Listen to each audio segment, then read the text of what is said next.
Buen día, bienvenidas, bienvenidos a tu espacio Cancha Naranja, es tu espacio seguro. Muchas gracias por acompañarnos. Iris, bienvenida. Traemos una personalidad, una gran experta en una materia que hoy vamos a hablar, dando seguimiento a todos los episodios que hemos traído con ustedes.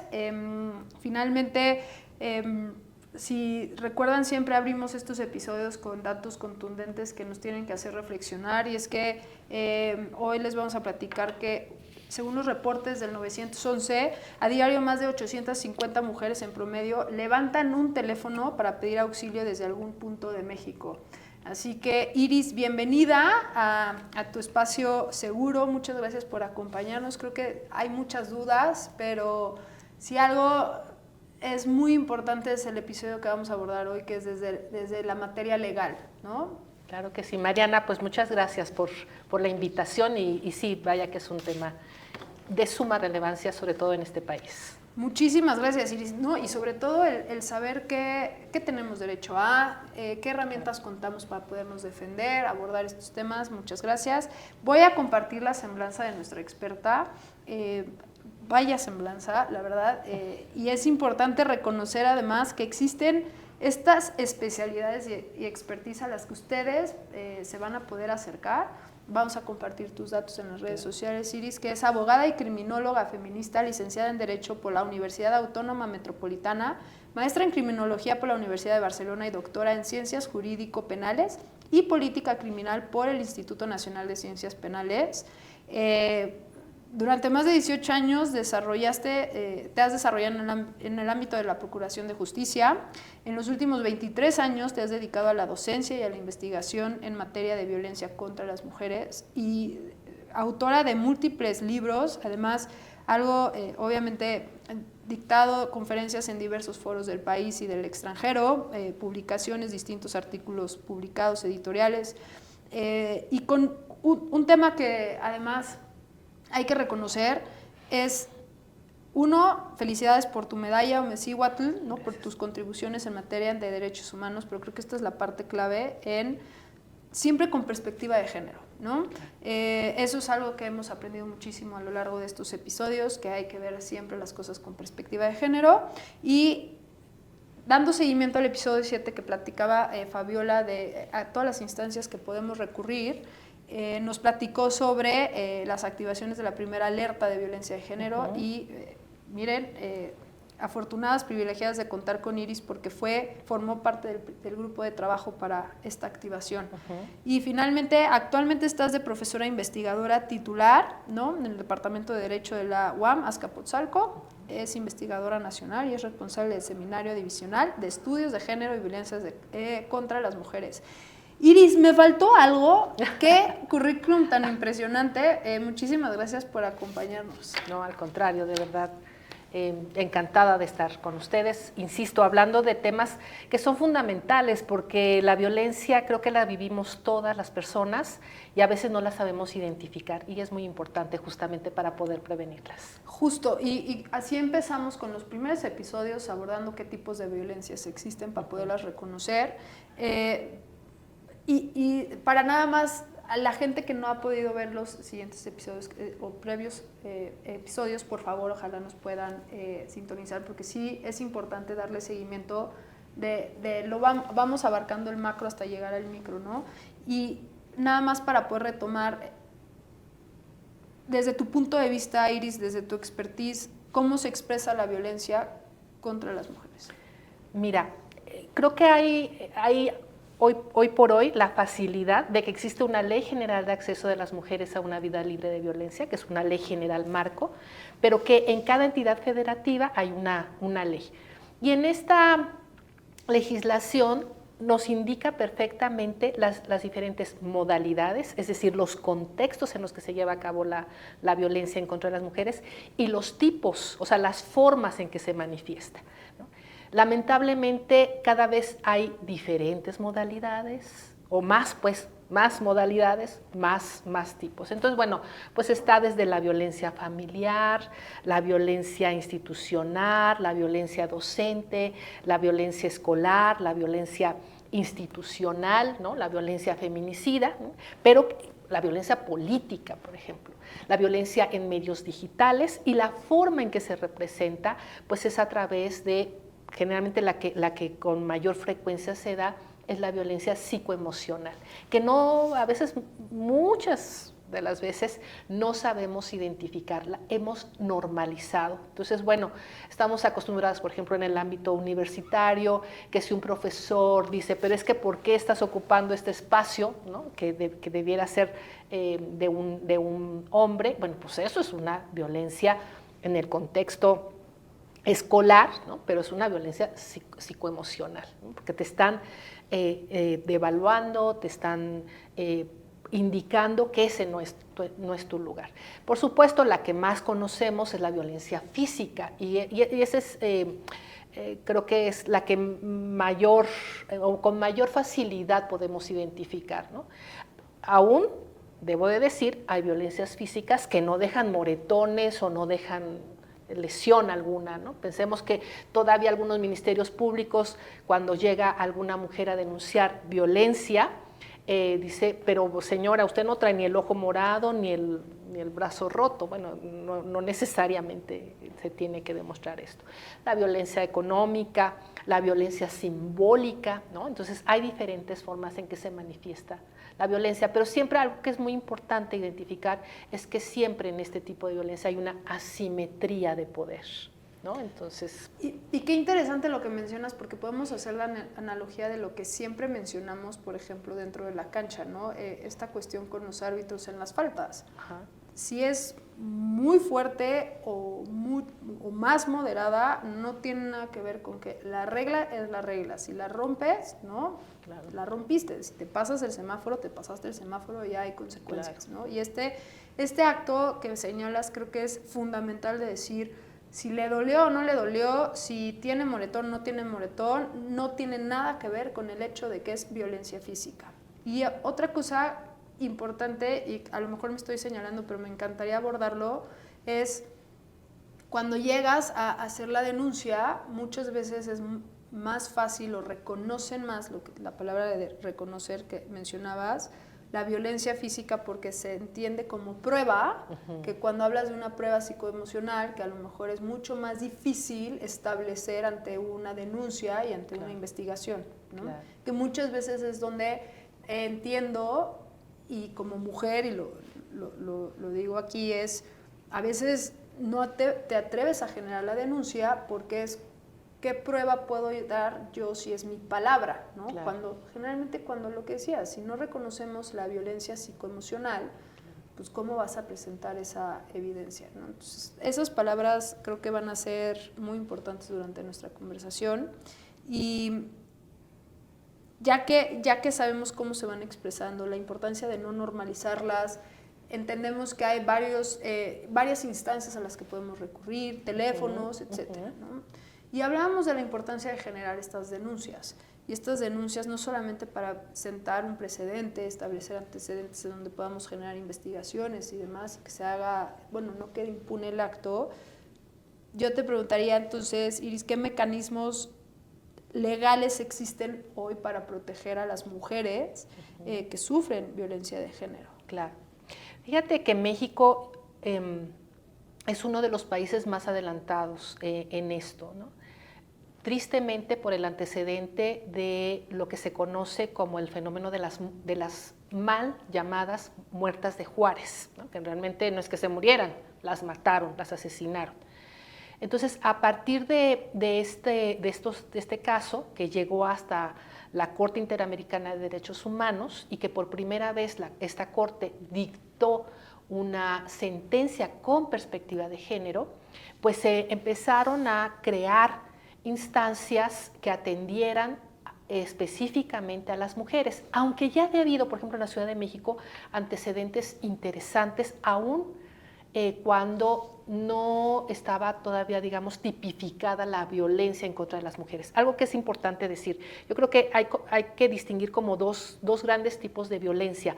Una que se da en el ámbito familiar, ¿no? Que puede ser por parte de la pareja o de algún miembro de la familia, Y la otra, el otro grueso de violencia que se da en otros ámbitos como el escolar o el comunitario o el laboral. Lamentablemente, por ejemplo, en los informes a nivel internacional, lo que se ha detectado es que en el tema del feminicidio, es decir, la muerte violenta de una mujer, el grueso de muertes de mujeres son a manos de su propia pareja o de algún miembro de la familia, ¿no?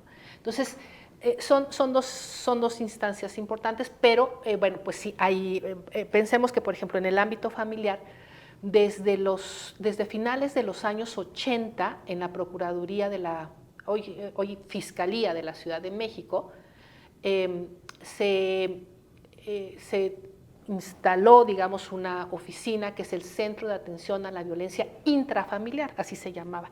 Todavía no estaba tipificada la violencia intrafamiliar y ya estaba esta área, no tanto con la idea, con la finalidad de proteger a las mujeres, sino porque el entonces procurador pensaba que la violencia familiar era un elemento fundamental que había que atender para reducir los niveles de criminalidad, que creo que no estaba tan equivocado, ¿no? Hoy por hoy, en algunas fiscalías de los estados, el número 1 de denuncias es en violencia familiar.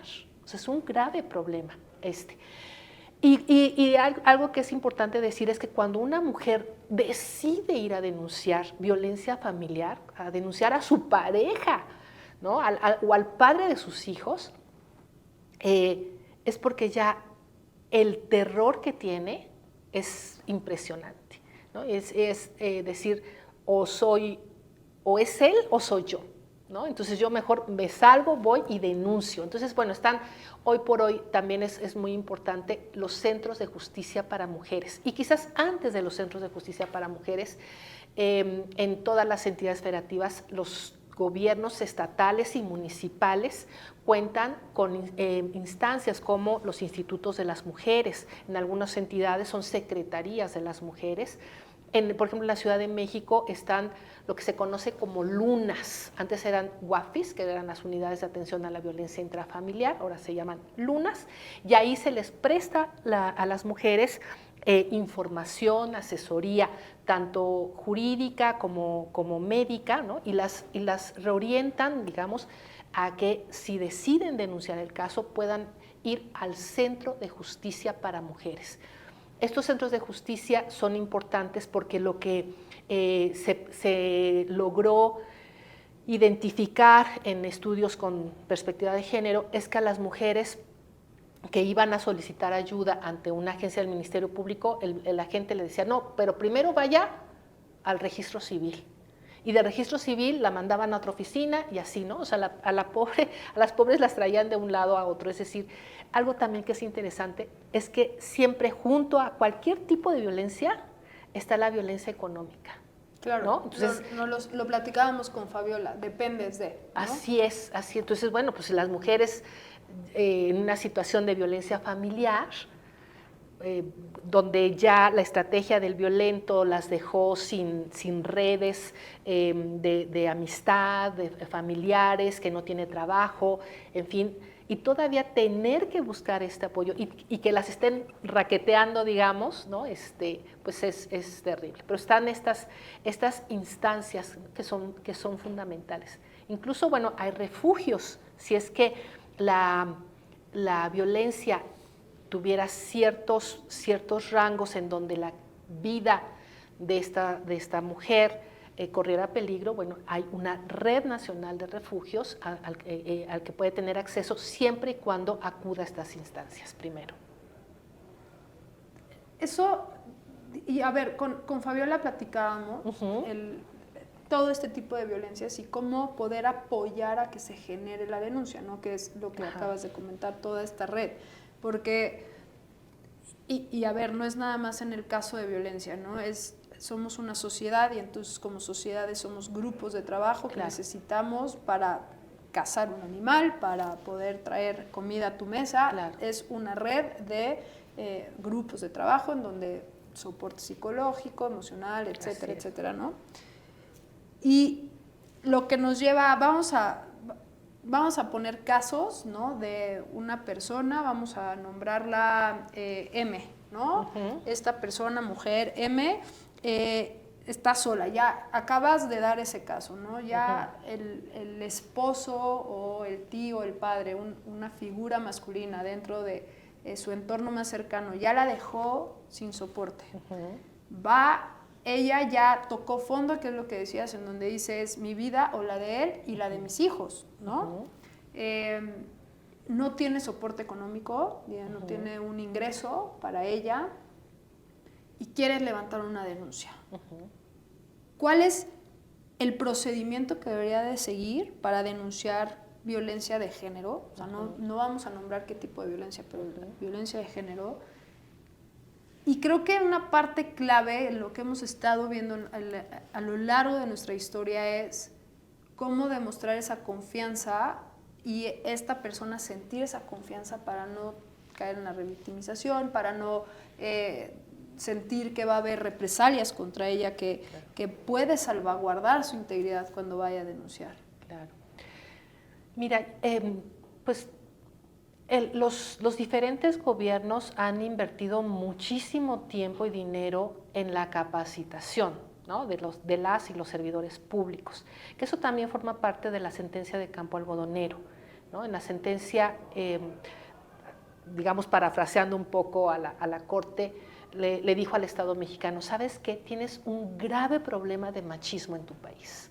Entonces, tienes que capacitar a tu personal, pero también a la sociedad, en cuanto a los estereotipos que crean prejuicios. Y tienes que hacerlos entender de cómo esos prejuicios afectan la vida de las personas, ¿no? Definitivamente. Entonces, se ha trabajado mucho en diferentes fiscalías. Todavía yo creo que no hemos logrado que se deje de revictimizar, pero sí ha habido avances, o sea, sí yo creo que hay que reconocerlo. Y yo tengo la esperanza de que cada vez, bueno, pues llegan agentes del Ministerio Público, peritos, investigadores más jóvenes, con otro tipo de mentalidad, y que esto tendrá que ir cambiando. Algo, por ejemplo, que hace algunos años los agentes del Ministerio Público no entendían era por qué, si viene una mujer a denunciar y viene totalmente golpeada, totalmente angustiada, al poco tiempo viene a ofrecerle perdón a su victimario, ¿no? O sea, no lo lograban entender. Y bueno, hoy por hoy creo que sí entienden justamente cómo se maneja el ciclo de la violencia familiar y cómo después de una fase de explosión, que es justo el momento en el que las mujeres piden ayuda, viene una fase de la luna de miel. Porque ojalá se fueran, Mariana, ¿no? Ojalá el victimario se fuera. Se va un rato, pero luego regresa. Sí, viene, ¿no? pide perdón, la culpa. Exactamente, ¿no? Y además no pasó nada, ¿no? O sea, si tú no me hubieras provocado, etcétera, así es. Y las mujeres atrapadas por la idea del amor romántico, pues queremos creerle y regresamos y perdonamos. Y entonces otra vez comienza el ciclo de la violencia familiar y el siguiente evento de violencia va a ser más fuerte. Eso es lo que creo que las mujeres tienen que tenerlo muy claro. Y también lo tienen que tener muy claro quienes atienden este tipo de casos, justo para no revictimizar a estas mujeres, ¿no? Pero, por ejemplo, si llegamos a denunciar, ¿no? Llegamos a la fiscalía, denunciamos. En este tipo de asesorías, porque en temas de capacitación, me imagino que debe ser muy fuerte estar constantemente capacitando también en esta parte del amor romántico, ¿no? Es decir, lo acabas de decir muy claro, esto está sucediendo, esta persona está enferma, no enferma, tiene este poder o no, etcétera, pero si regresas, va a ser porque los hechos, la estadística lo dicen, va a ser mucho más fuerte. Entonces yo llego y denuncio. Me parece súper importante en donde quién tiene qué responsabilidad. yo llego, denuncio, se hace toda la investigación, termina la investigación, se dicta que está sufriendo violencia de género. ¿Y luego qué procede? O sea, vamos a suponer que, pues, ¿qué penalización o sanciones puede existir para esta persona en donde también eso es algo que permea toda la familia y entonces es, mamá, lo denunciaste, Claro, lo acusaron, claro. lo vas a perdonar y va a regresar a la casa, ¿no? Es todo ese ciclo que mencionabas. Claro. ¿Qué responsabilidad tiene cada quien para salvaguardar la integridad de ella si está cayendo en este amor romántico y la de la familia? Porque regresan a un lugar en donde probablemente hay hijos, Claro. ¿no? Sí, mira, te voy a contestar como criminóloga crítica que soy, ¿no? Yo soy de la idea de que la cárcel no resuelve ni ni ningún problema, ¿no? Incluso puede hacerlo mayor.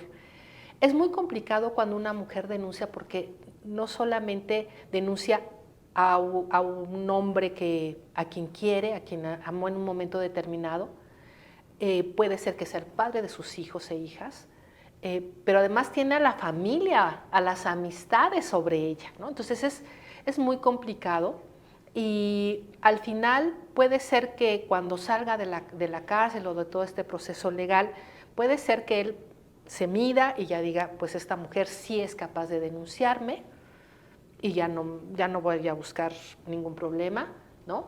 O puede ser que con el rencor encima, pues se vaya en contra de ella, ¿no? Entonces yo creo que como sociedad debemos de trabajar todas, todos juntos, ¿no? Justo para conocer, identificar las diferentes manifestaciones de violencia, porque también tengo la impresión, es una hipótesis, muchas veces en esta sociedad patriarcal los hombres fueron educados de una manera determinada y no saben que lo que están haciendo es ejercer violencia. Por ejemplo, en el acoso, ¿no? Yo lo veo con mis estudiantes. Bueno, si les gusta una chica, la chica no les contesta y ellos están ahí, sobre. Bueno, eso es acoso. Si ya te dijeron que no, punto, adiosito. Pero esto contraría una educación distinta a la anterior, donde decían, si te dice que no la chica, es porque sí quiere, ¿no? O sea, tú sigue insistiendo que a fin de cuentas va a caer, pero tú sigue insistiendo. El paradigma cambió, ¿no? Entonces, a veces, justo por esta normalización que vivimos, creo que también los hombres tienen esta responsabilidad de saber identificar que lo que están haciendo a sus compañeras, a su compañera de trabajo, de escuela o de vida, a sus hijas. Fíjate que mencionabas el tema de esta hipótesis, lo cual me parece muy interesante, y todos los episodios terminamos concluyendo que también hay una corresponsabilidad en el tema de educación, de querer aprender, ¿no? Hoy se vale probablemente decir, no lo sabía, claro, pero después, si no asumes esa responsabilidad de decir, bueno, ya se te dijo, se te mencionó y no quieres aprender, ya no es válido, ¿no? Claro. Y es este tema de normalizar. La educación es fundamental para cada uno de estos procesos, claro, porque, y lo decías bien, se ha generado mucho recurso, muchas horas, se ha invertido mucho para poder capacitar pues toda la sociedad, para tanto la persona que denuncia como que la que recibe la denuncia, para que la que da el soporte o la que le da el seguimiento, ¿no? Y estoy de acuerdo, una cosa es la sanción que tiene una consecuencia, el tema de tienes que ir a la cárcel, se te tiene que retener tanto tiempo y luego hacer servicio comunitario, lo que tenga que ser, pero es romper ese justo paradigma de decir, es que ya fuiste, ya hiciste tu sanción, regresaste a lo mismo, donde se rompe esa cadena. Y creo que es donde entran las reglas, ¿no? Claro. Como sociedad, los mecanismos jurídicos para apoyar constantemente a esta persona. No es nada más la denuncia, es este tema que decía revictimización, ¿no? Este entorno, el núcleo familiar, pues ya todo el mundo se enteró que esta persona hizo la denuncia y que digamos, al familiar lo meten a la cárcel.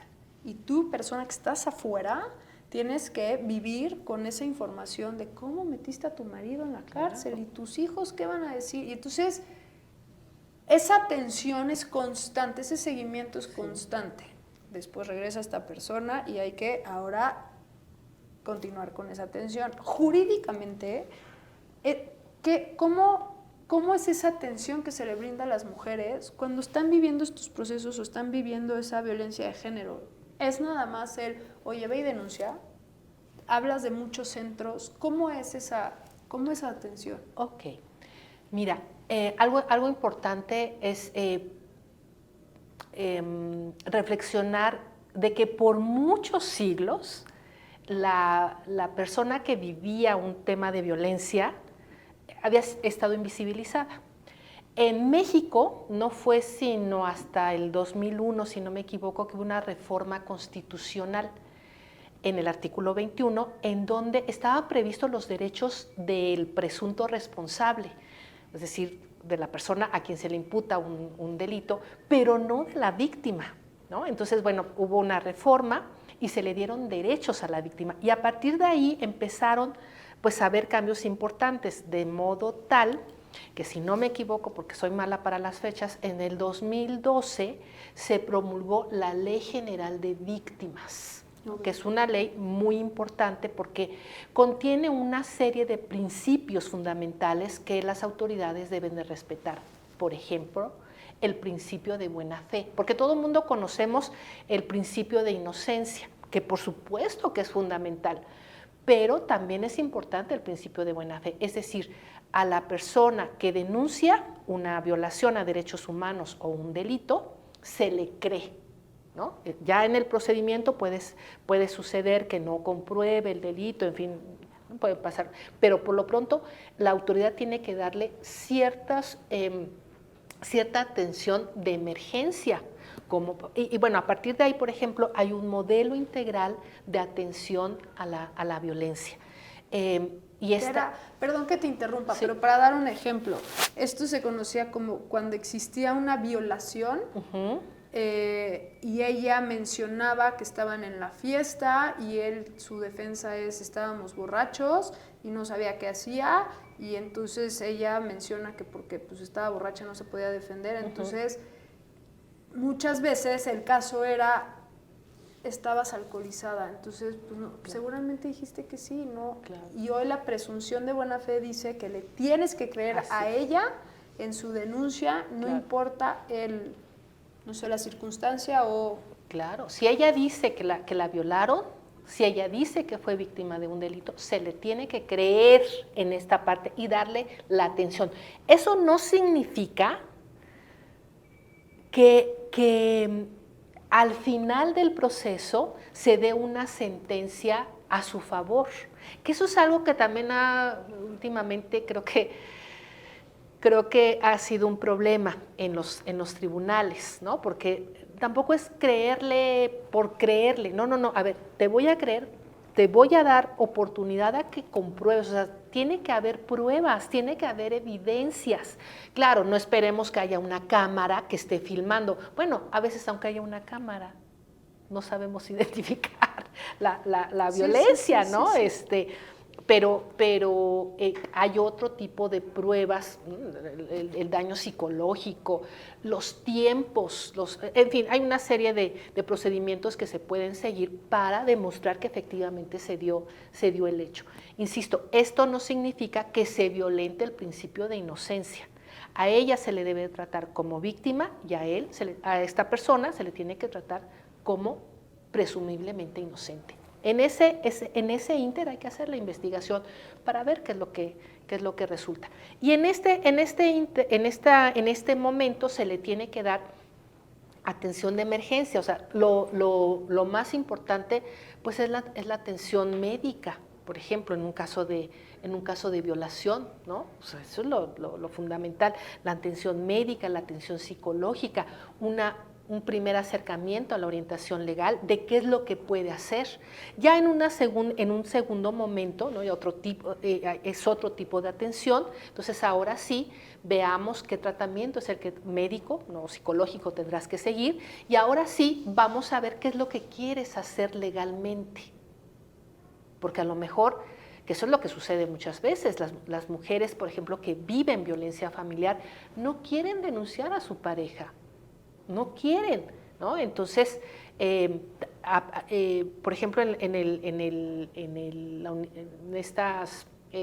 la unidad de violencia familiar, ¿no? De atención a la violencia familiar, no se les puede obligar a que denuncien, ¿sí? No se les puede condicionar a que denuncien para recibir la atención.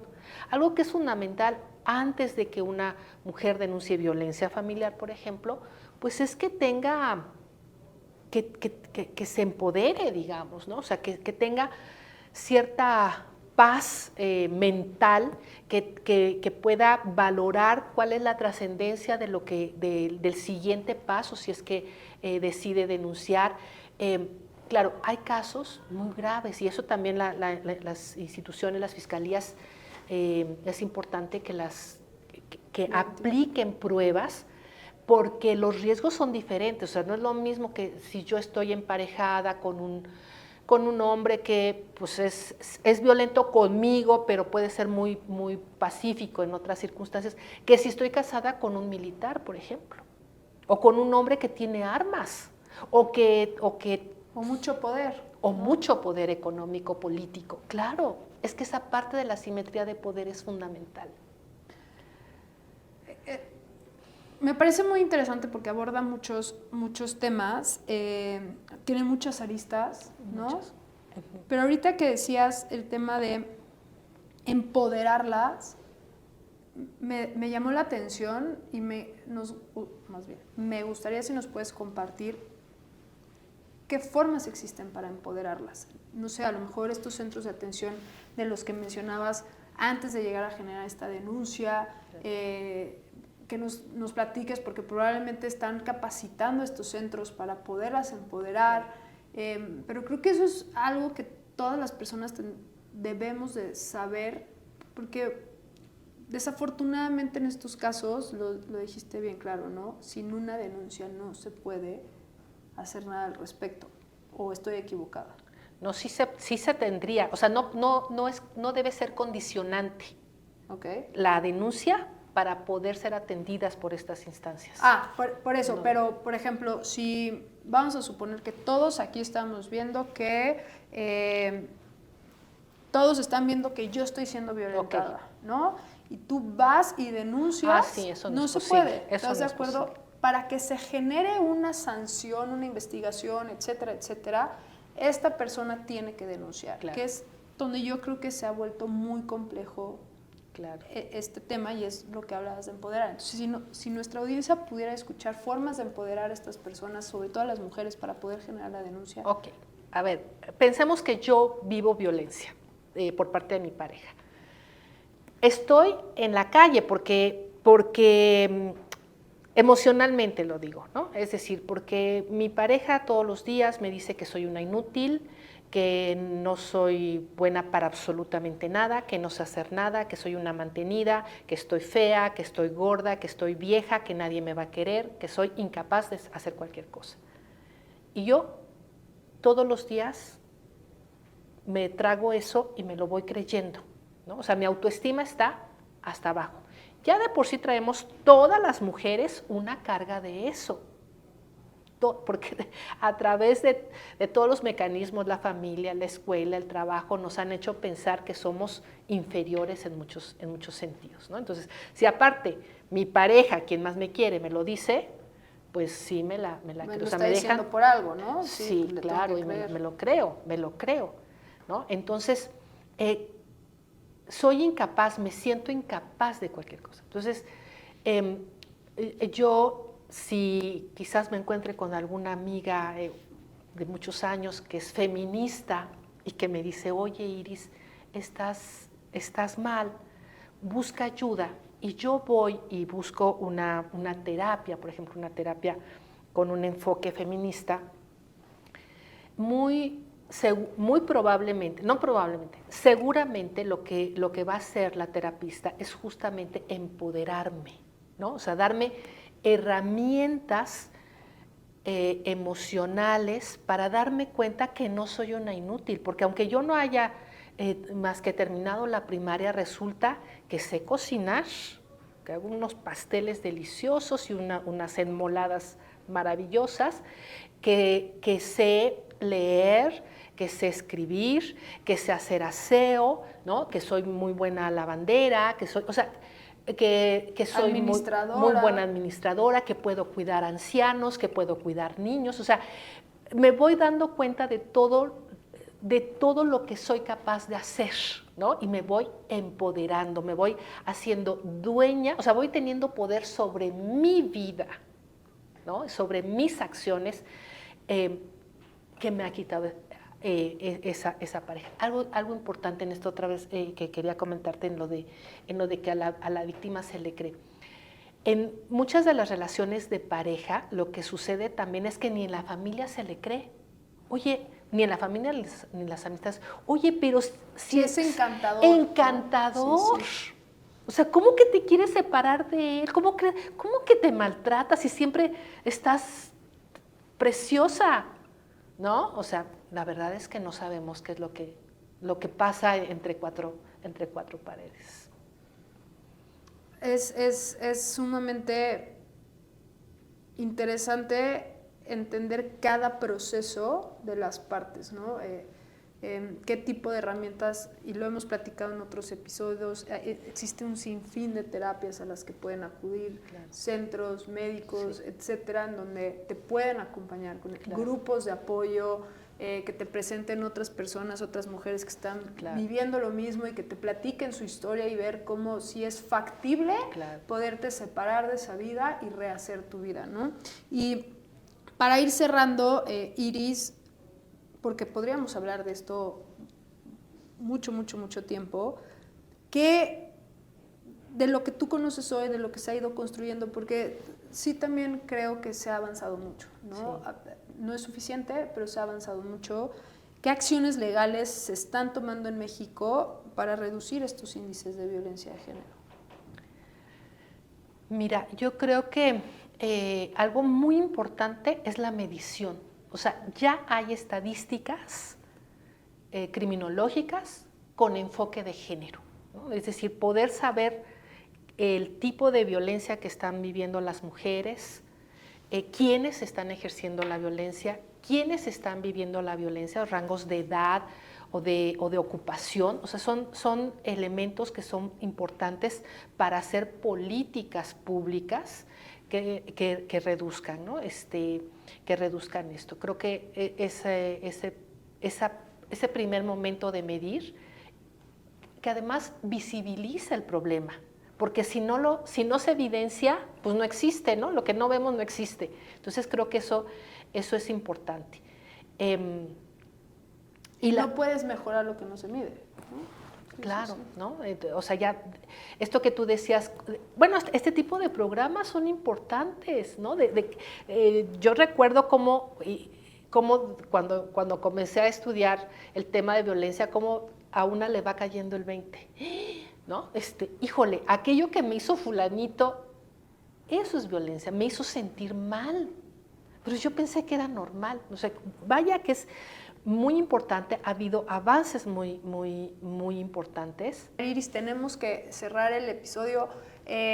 Ahorita nos vas a apoyar, te vamos a brindar un pizarrón en donde nos encantaría dejes una frase que para ti sea esa estrategia o acción más importante para combatir la violencia de género en esta cancha naranja de lo que nos dejas, que se quede nuestra afición, nuestra audiencia. Pero bueno, antes de cerrar con eso, algo con lo que quieras cerrar, concluir, además de tu llamado a la acción.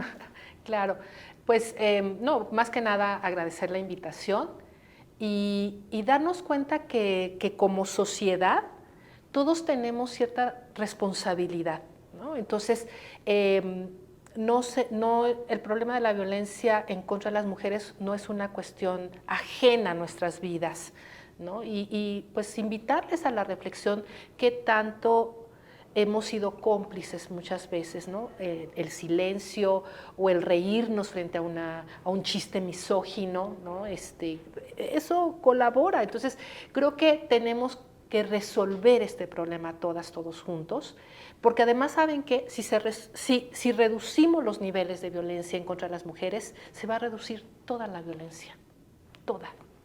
Qué interesante. ¿No? Entonces, pues es una tarea que nos corresponde a todas las personas. Me encanta, Iris. Muchísimas gracias por tu tiempo. Entonces, Okay. ¿ya tienes tu frase? Sí, sean dueñas de sus vidas. Ustedes pueden. Muchísimas gracias, Iris. Muchas gracias por tu tiempo. Gracias a tu espacio, Seguro Cancha Naranja. Los esperamos al siguiente episodio.